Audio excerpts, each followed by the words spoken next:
Խոսքը տրվում է Ռուբեն Անխրդյանի, ես խնդրանքը նորից պիտի կրկնեմ մեր 5 րոպեանոց ռեգլամենտը պահպանելու համար։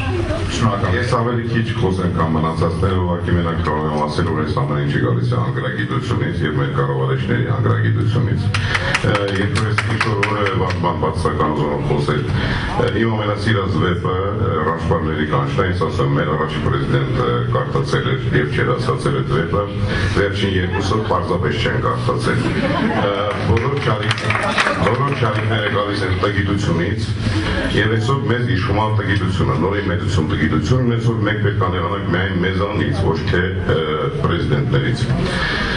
Քանզի նրանք չընտրված պրեզիդենտներ են, առաջինը ցավոք սրտի ընտրված էր, բայց կարծում եմ վերջի երկուները շատ կասկածելիորեն նստեցին իրենց տեղը։